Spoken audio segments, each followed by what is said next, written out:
bonjour, je suis Mehdi Bakou, je travaille au LABES, le laboratoire de l'économie sociale et solidaire.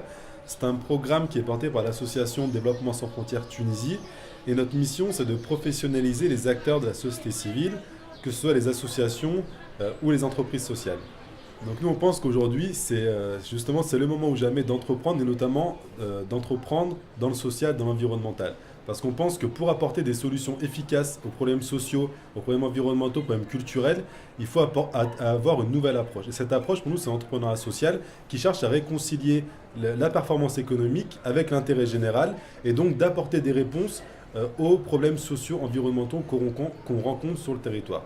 Alors pourquoi est-ce qu'aujourd'hui, plus que jamais, ça peut être un modèle efficace? Parce qu'on sait très bien qu'on ne peut pas attendre des solutions innovantes de la part des acteurs qu'on pense être les garants de ces solutions, que ce soit l'État, puisque l'État aujourd'hui, on sait très bien qu'en termes financiers, en termes d'innovation dans la réponse, il n'est pas capable d'apporter toutes les réponses. Et d'un autre côté, le marché purement lucratif n'est pas intéressé à la résolution des problèmes sociaux. Donc cette entreprise sociale, c'est vraiment l'occasion de réconcilier la performance économique et l'intérêt général. Et on sait qu'il y a de nombreux jeunes aujourd'hui qui n'ont plus envie de choisir entre faire une carrière seulement dans le privé, gagner de l'argent, créer son business, ou bien à l'inverse, faire seulement toute sa vie dans le bénévolat ou le caritatif. Et donc il y a vraiment ce modèle qui permet de réconcilier, d'être une nouvelle voie pour à la fois réussir sa vie professionnelle, lancer son entreprise, lancer son projet, mais chercher toujours à apporter des réponses innovantes aux problèmes socio-environnementaux.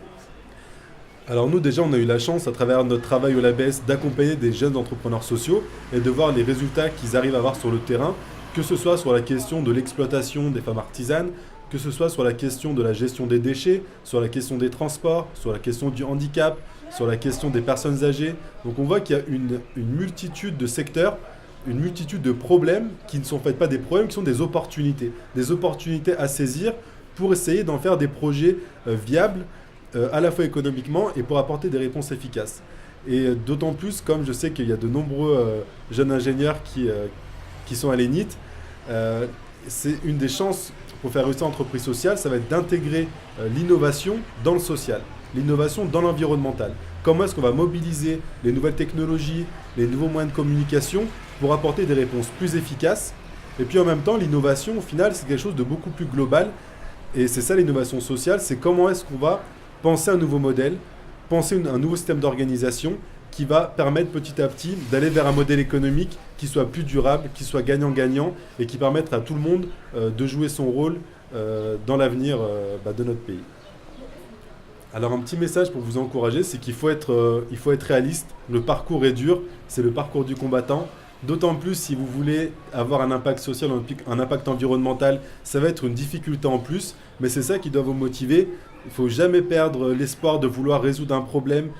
Parfois, ça peut être le combat de toute une vie, mais franchement, c'est ça qui va motiver les gens à se lever le matin, à se battre tous les jours pour monter un projet. Donc malgré les difficultés, il faut penser qu'aujourd'hui, ceux qui se lancent, ce sont les pionniers, ce sont presque des explorateurs, et c'est grâce à eux qu'on va pouvoir construire un nouveau modèle, construire un nouveau type d'entreprise, un nouveau modèle économique. Et donc malgré les difficultés, il ne faut pas lâcher, il faut se motiver et il faut continuer. Voilà.